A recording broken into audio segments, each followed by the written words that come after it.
Punchline, 18h-19h. Stéphanie Demuru sur CNews et Europe 1. Merci de nous rejoindre dans Punchline, toujours avec Hélène Rouet, Charlotte Dornelas, Victor Hérault et mon invité Axel Ronde. On parlait de la colère de la police qui manifeste demain dans 24 villes de France jusqu'en Outre-mer. Comprenez-vous la colère des policiers qui manifestent demain? Vous pouvez donner votre avis sur l'appli et le site Europe 1. Vous avez jusqu'à ce soir tard. 98%, Axel Ronde, pour l'instant, des votants vous comprennent, vous policiers. Mais oui, parce que derrière ce mouvement, c'est la sécurité des citoyens qui se joue au final. Donc j'espère qu'ils comprennent que c'est pas un caprice qu'on est en train de faire. Hein. C'est réellement pour eux. Hein. C'est pour que les Français puissent revenir, si vous voulez, dans un sentiment de sécurité et non plus dans l'insécurité depuis de nombreux mois, qui malheureusement est le quotidien de beaucoup trop de Français dans notre pays. Et il n'y a plus aucun endroit en France qui est sûr au final. Et malheureusement, mes collègues, on manque d'effectifs. C'est ça l'histoire. C'est et les chiffres vous donnent raison, Axel Rondin. Les chiffres du service statistique ministériel de la sécurité intérieure qui sont tombés hier. En 2025, plus 5% de violences physiques en plus, agressions sexuelles plus 8%, tentatives d'homicide qui ne sont que, on le rappelle toujours, des homicides ratés, plus 5%. Le stupéfiant, pareil, plus 8% pour le trafic, 6% pour l'usage, un peu moins de vols avec armes, mais vols sans armes en augmentation. Et écoutez ce que dit Laurent Nunez, qui dit attention, ok, je ne renie pas ces chiffres, mais écoutez, on n'est pas dans la France orange mécanique, dit-il. Il y a une montée des violences qu'on retrouve sur l'augmentation des coups de blessures volontaires notamment, mais on ne vit pas dans la France orange mécanique, il faut arrêter de raconter n'importe quoi, on n'est pas dans une France coupe-gorge. Il y a effectivement des items de la délinquance qui augmentent, il y en a qui baissent, et il y a une détermination forte des forces de sécurité intérieure pour lutter contre cela. Vous savez, quand on utilise des mots comme ça, il faut faire attention aux mots qu'on emploie. On a une image, la France, à l'international. Je tiens quand même à rappeler qu'on a explosé la fréquentation touristique en 2025, notamment à Paris. Oui. Donc, certains disent que c'est devenu un coupe-gorge. On a explosé la fréquentation touristique. Donc voilà, il faut rester raisonnable. Quand on est un responsable politique, on défend aussi les intérêts de son pays. Alors j'entends que Laurent Nunez ne veuille pas saper l'attractivité de la ville, mais enfin Victor Hérault, il y a un plus quand même d'indicateurs qui montrent casser le thermomètre pour dire qu'on n'a pas pour dire qu'on n'a pas la fièvre.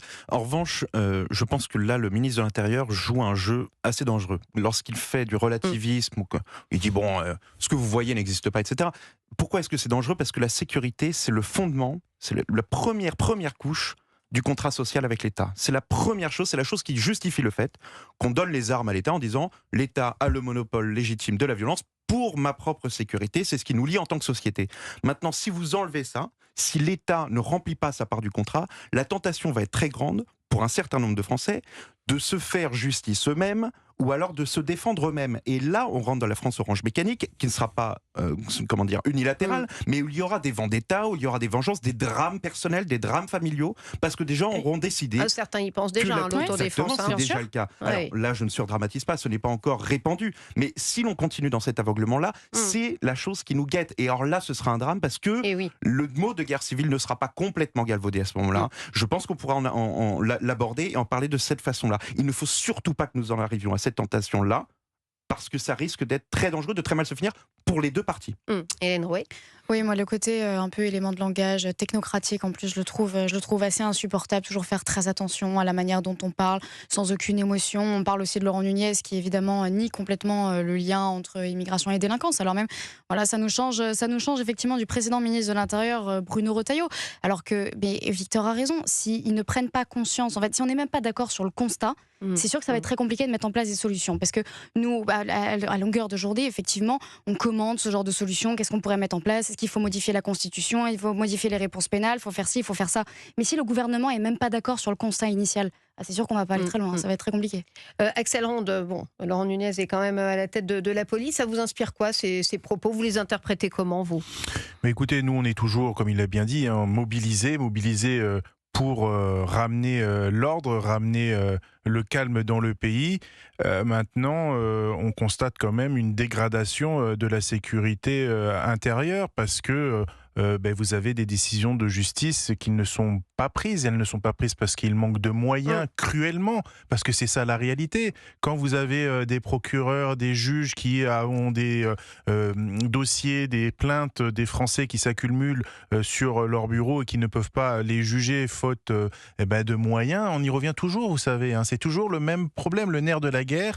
Alors quoi, il répond à côté Après, il est ministre de l'Intérieur. Moi, je ne suis pas le porte-parole du ministre de l'Intérieur. Je suis syndicat de la police nationale. Mais bon, après, si lui, il constate que c'est pas la France Orange Mécanique, alors je sais même pas ce que c'est la France Orange Mécanique. C'est un film, apparemment. Donc, dans tous les cas, est-ce que voilà. Non, ça, moi, la réalité, c'est qu'on a des zones de non-droit. Vous avez des territoires où on ne peut plus réellement y rentrer. En tous les cas, quand on y rentre, c'est avec un déploiement massif de forces de l'ordre. Vous avez des points de deal tenus par la mafia, par des individus qui tirent à l'arme de guerre dans les rues quasiment tous les jours. Je veux bien qu'il n'y ait pas ce sentiment d'orange mécanique. Maintenant, il est ministre de l'Intérieur, il doit connaître, en tout cas, il a la globalité de l'Intérieur. Il y a des chiffres quand même qui sont, il y a des chiffres qui sont mauvais. Donc en fait, tenir ce discours-là, je veux dire, c'est quand même très compliqué. On pensait avoir évolué du sentiment d'insécurité d'Éric Dupond-Moretti. Là, j'ai le sentiment qu'on n'évolue absolument pas, alors même que les chiffres émanent de son propre ministère. Faut quand même, vous l'avez rappelé, il y a une augmentation énorme des refus d'obtempérer, les violences physiques, les violences sexuelles. Enfin, je veux dire, c'est compliqué, quoi. Même s'il y a des baisses dans certains domaines, dans les domaines notamment les plus graves, les tentatives d'homicide, les violences sexuelles, les violences physiques, ça augmente. Oui, les faits sont là. Le chiffre 473 000 actes violents en 2025, de 114 800 en 2016, Charlotte. Ça, c'est indéniable. Oui, mais Laurent Nunez, en fait, il fait de la rhétorique, ce qui n'est pas son métier. Et il nous explique qu'on ne risque pas de se prendre une balle de Kalachnikov ou de se faire violer dans toutes les rues, tous les soirs à Paris. Oui, merci, monsieur le ministre de l'Intérieur. On va peut-être pas attendre d'en être là pour réagir. Donc, en fait, il contourne l'augmentation des violences, qu'il reconnaît au début, en disant, ça va, c'est pas non plus partout, tout le temps. Bon, on est tous d'accord là-dessus, il n'y a pas de problème. Simplement, l'État pense à imposer une taxe sur les assurances à cause du risque d'émeute. Simplement, certaines entreprises font ramener leurs salariés parce qu'il y a certains endroits où on ne peut pas aller. Simplement, les femmes adaptent en permanence leur comportement dans certains quartiers de peur de se faire agresser. Simplement, certaines écoles déménagent en raison du risque de règlement de compte. Certains pompiers ne peuvent plus rentrer dans certains quartiers où médecins exercent leur droit de retrait tant que la police n'est pas avec eux. Toutes ces réalités existent et elles n'existaient pas il y a quelques années. Donc il y a une augmentation. C'est vrai. C'est pas partout, c'est pas tout le temps. Il y a énormément de touristes, et tant mieux, qui sont venus l'année dernière sans qu'il leur arrive aucun problème. Dieu merci. Ça ne veut pas dire que, en effet, la délinquance et la criminalité n'augmentent pas. Par ailleurs, je lui ferai remarquer que même...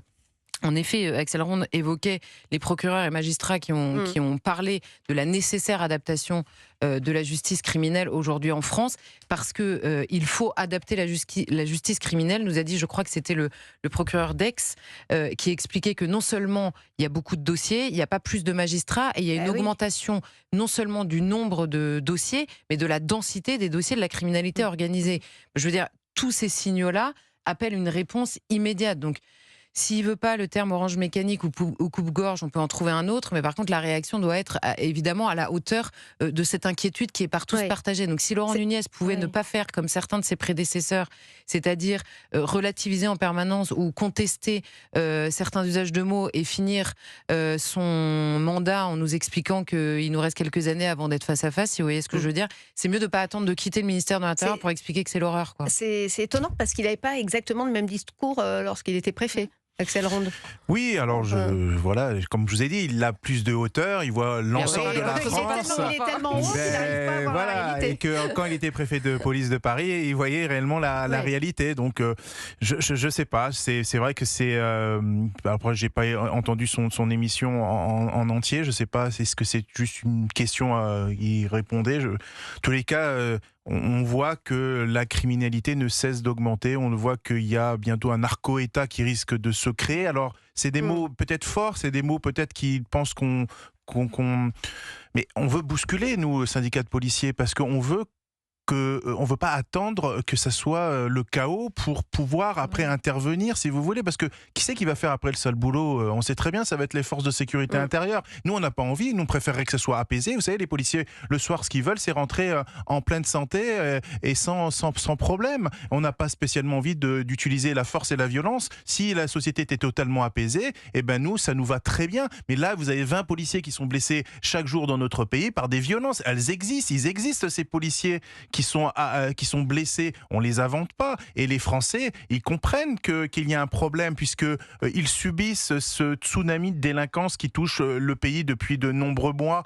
Toute cette drogue qui circule dans notre pays, tous ces règlements de compte qu'il y a. Vous parlez des homicides et les tentatives d'homicide, mais en plus les tentatives d'homicide, si vous voulez, elles sont souvent, faute de moyens judiciaires, elles sont souvent requalifiées pour éviter que ça parte en cour d'assises, parce que les procureurs, les juges n'ont pas la capacité d'absorber tout ce flux judiciaire en temps réel. C'est vraiment le gros problème que nous avons actuellement, c'est traiter le flux judiciaire. Vous savez, les officiers de police judiciaire qui traitent les plaintes des Français, parce que nous, on nous demande de prendre des plaintes. On prend énormément de plaintes. Ça, on prend toutes les plaintes. Et encore, tout acte ne signifie pas une plainte. C'est ce qu'indiquent aussi les chiffres du ministère. Bien sûr, mais en tous les cas, on prend ces plaintes, mais elles doivent être traitées, ces plaintes. Donc après, l'officier de police judiciaire, la personne qui va gérer toutes ces plaintes, lui, il va se retrouver avec 600, 700, 800 plaintes, donc des besoins de Français qui veulent justice. On ne peut pas les instruire. Qu'est-ce qui va se passer? Le parquetier va se déplacer, il va classer tout ça sans suite. Donc on va se retrouver finalement avec des gens qui vont être frustrés, qui vont dire que la police ne fait pas son boulot, alors que même nous on le fait le boulot. Nous, il n'y a pas de problème, on les prend les plaintes. Mais après, si vous n'avez pas les moyens de traiter toutes les plaintes, vous vous retrouvez finalement avec des plaintes classées sans suite, et on se retrouve encore une fois avec des criminels à l'extérieur. Sur une grosse mobilisation demain, Axel Ronde, c'est dans 24 villes de France. Les Français seront au rendez-vous?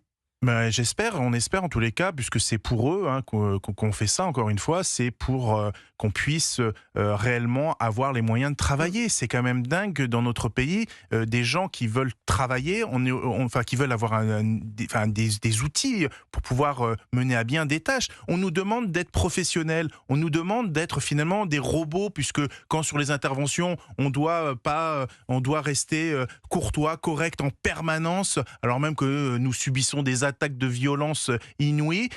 Si vous voulez, si vous n'avez pas du matériel adéquat performant, vous pouvez pas, si vous voulez, rendre cette sécurité. Et avec des refus d'obtempérer en hausse, on l'a dit. Merci Axel Ronde d'être passé par le studio d'Europe 1. La marche est à quelle heure demain? À partir de 11h pour Paris, et puis pour le reste de la France, j'imagine que c'est la même chose. Après, c'est mes collègues d'Alliance, la CFTC Police. Nous, on sera à Paris, à place de la Bastille. Merci à vous. On marque une pause et on poursuit nos débats avec une sortie assez étonnante. D'ailleurs, on parlait de Jean-Luc Mélenchon, ça va vous faire plaisir, Charlotte. Jean-Luc Mélenchon qui juge que le 7 octobre... Non mais je vous taquine. Le 7 octobre, tenez-vous bien, a gâché la promotion de son livre, le pauvre. On en parle dans quelques instants, après la pub.